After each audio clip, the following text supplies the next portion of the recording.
Why not? A little bit of something spooky. Why not? A little bit of fun. Let's sign here before I start this review here. Make sure everything's okay before we start this. I'm just gonna grab water before I start the review here for you guys.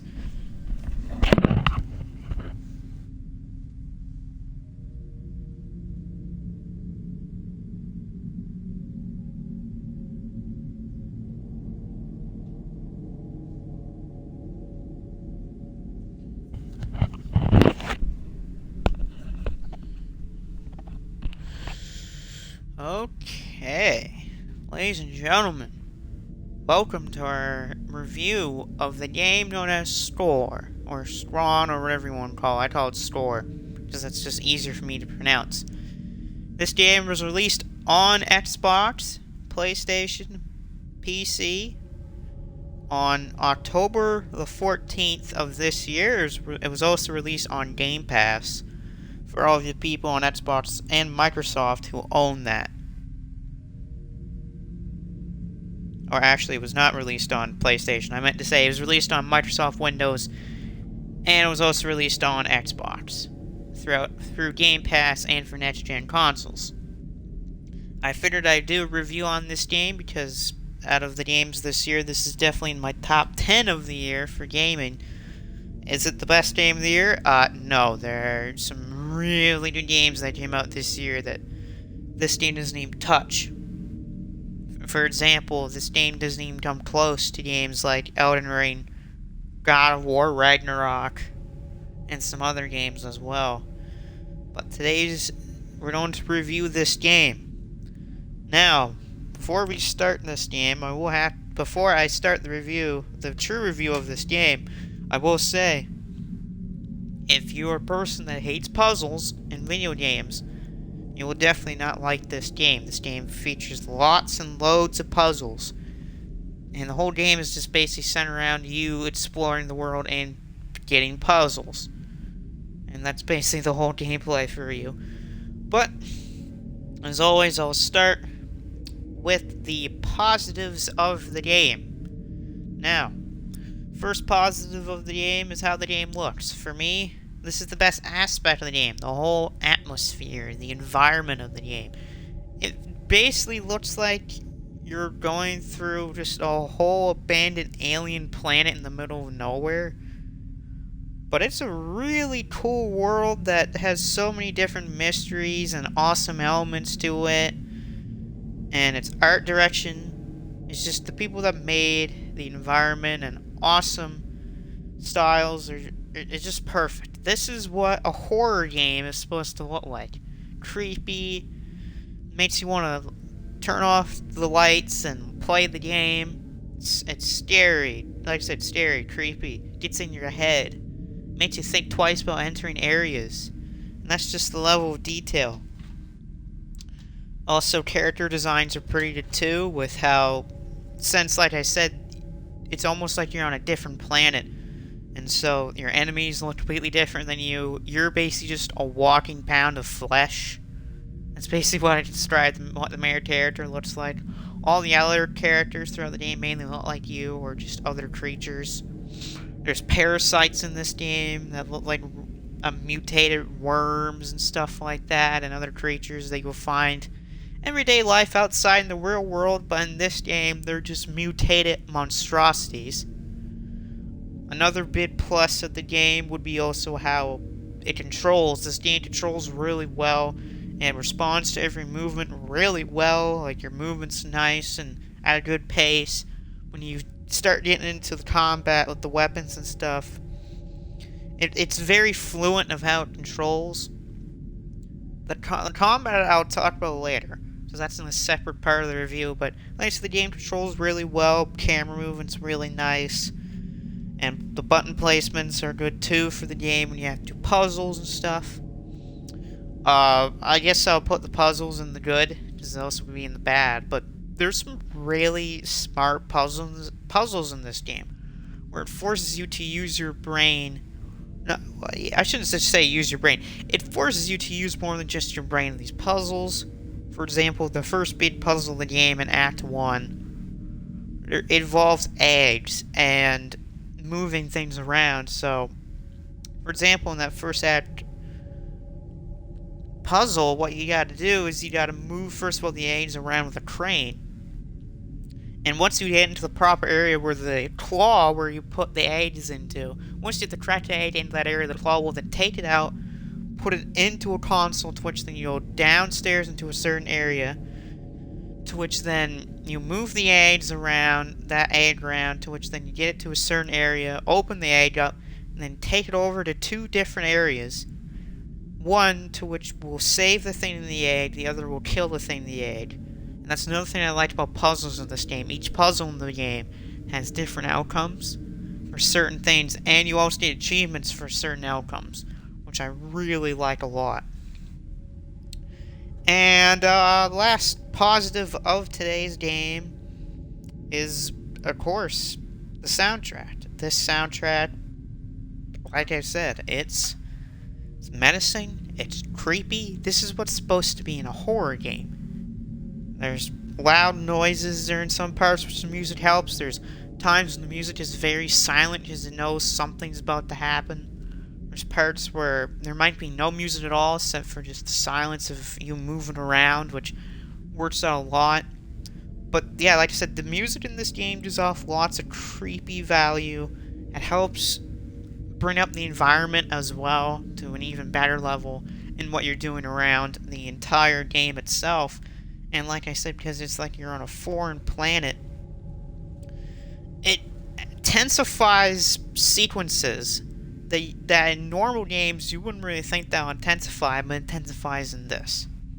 Of course, the soundtrack, since this is a horror game, it's not like a game like Outlast, which that's an insane game, if anyone's ever heard of Outlast. It's not like that, where the sound and music for that game just clicks with everything. I mean, the music will click with everything in this, but it's not as creepy or delusional as Outlast. But like I said, that will be the final positive of today's game. There's a lot of mixed I have with this game. First, again, puzzles. I'm going to add that into it again. Like I said, both good and bad puzzles. There's some that are really creative, some never before seen in an actual game, and then there's just the typical reused puzzles from just the basic puzzle games put into this, which, when you get to those puzzles, it's like, yeah, I've seen many games do this, and it's basically easy to figure out what you gotta do in these puzzles. And there's some puzzles that just take so long and just drag the game out, because this game is not that long of a game, but the puzzles is what drags the game, and that does hurt it. Another part of mixed is combat. There's some good parts of the combat, like, for example, the melee. The melee's not bad in this game. It's pretty cool because you only have 4 weapons throughout the whole game: a melee weapon, a pistol, a shotgun, and a grenade launcher. Each are not just used for combat, they're also used for puzzles and exploring. Which, that's why I like the melee the most, because the melee doesn't just kill things. It's used for a lot in puzzles, which is really cool of how they include that into the game. But the other part of the combat that is alright is sometimes either there's some parts of it where the weapons just don't feel like using itself very well, and another part of the weapons that are kind of cool is that it's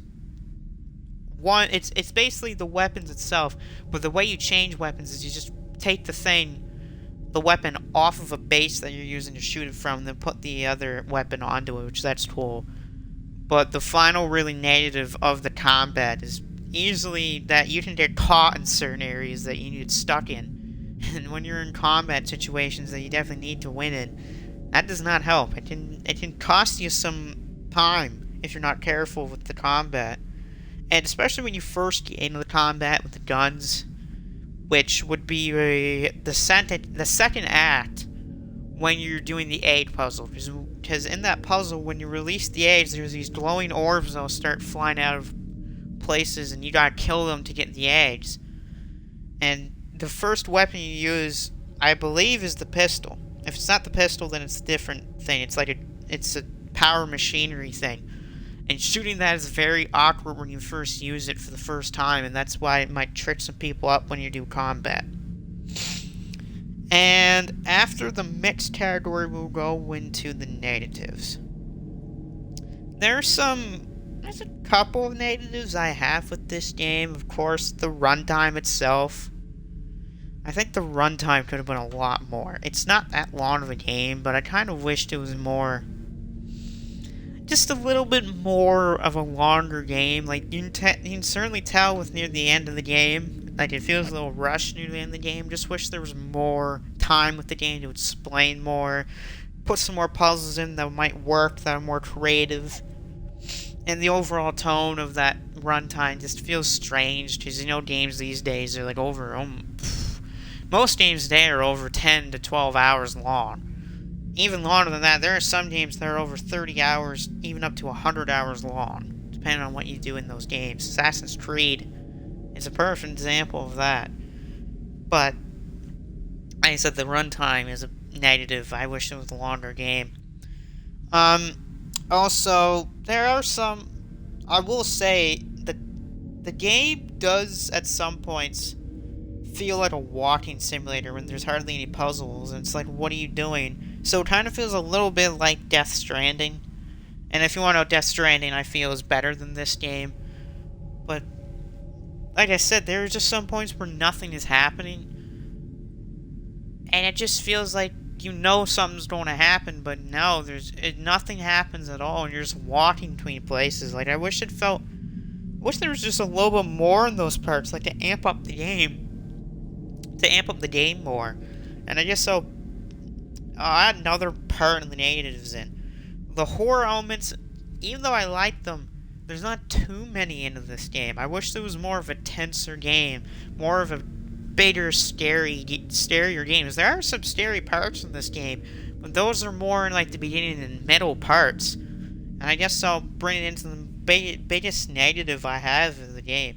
The end game itself, I'm not a fan of the end game because there's multiple puzzles in it that don't really feel that creative. It's like ones that you've seen before. The ending kind of clamps onto the end game for strange parts. I like the ending, but like I said, it clamps onto the end game for some strange parts of it.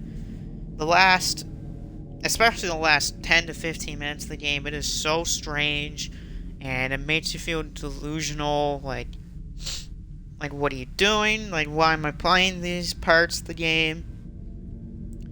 But it gets tenser, though, near the end of the game, but it just, like I said, the end game is just, it doesn't get too scary. The puzzles are basically the same a lot of the time in the end game, and just weird stuff. And the combat also near in the game is just not good. I think we just took out some of the combat of the game near the end of the game for it. Anyway, that right there would be your game review of the survival horror puzzle game Scorn. Score for me will get, out of 10, I'll give it a solid 7.7 or 7.6. For me, for what I've played this year, this definitely ranks in my top 10. I think it's at 9 or 10. But like I said before when I first started the review, there are games that I rank a lot higher than this. My favorite game of this year, even though I haven't played it yet, is God of War Ragnarok.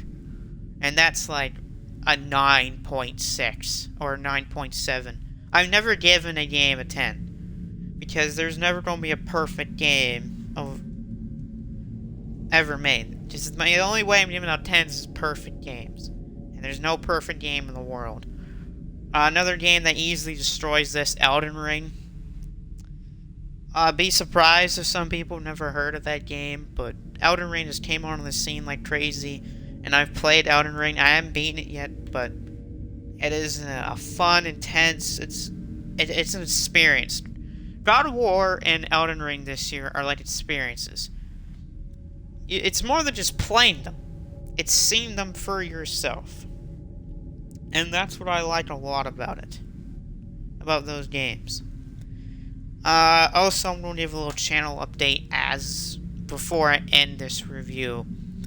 Tonight, expect a Thursday Night's Warfare video. That'll be the last one before our next pay-per-view. And also tonight, expect, of course, NHL 23 as always, as I'm keeping that into it. About other things I might be playing on here, I'm thinking about playing, bringing Far Cry into this. Just Far Cry is one of my favorite series of all time, and I've wanted to bring Far Cry into this as well. And my work schedule for my job kind of, puts a little bit of a hold on that, but I've always really wanted to play Far Cry for you guys on here. But definitely expect a little gameplay of a game called Evil West coming out on Tuesday, Tuesday, November 22nd. Definitely expect those. A little bit of maybe of a gameplay on that, or a couple days after that when I'm off or something like that. And that's really about it for the channel updates. I'll get into shoutouts before we end this. Shoutouts, of course, Vampiro712, Prince Macau, Shockwave Wrestling, Franchise Gaming are always the guys that I give shoutouts to. And I'll give a couple more shoutouts to some things happening this week. I shouldn't say this week, it's more next week. The FIFA World Cup starts on this Sunday, so if you like soccer or /football, you can watch that happening over in Qatar. Also, shout out, of course, Evil West coming out Tuesday. Definitely going to be playing the heck out of that game. Looks super, super fun. Black Panther 2 gets a shout out for a great film. Last shout out before we end the video today goes out to the Mandela Catalog Volume 4 coming out on YouTube on next Friday. So definitely, if you really like creepy horror, analog type style horror, definitely go over to the YouTube channel. Alex Kessler, I believe is his name. Let me check here before I end the stream. Let me see here. Yeah. So, let me say it again. Alex Kessler, which is Alex is A-L-E-X, and then Kessler is K-I-S-T-E-R. Of course, like I said, Mandela Catalog Volume 2 coming out next Friday. Normal time of 8 o'clock, my time, 10 o'clock at night. Anyway, ladies and gentlemen, that'll do it for our gaming review today. Of course, stay tuned for later tonight for NHL 23 and WWE 2K22 streams. We will see you all next time.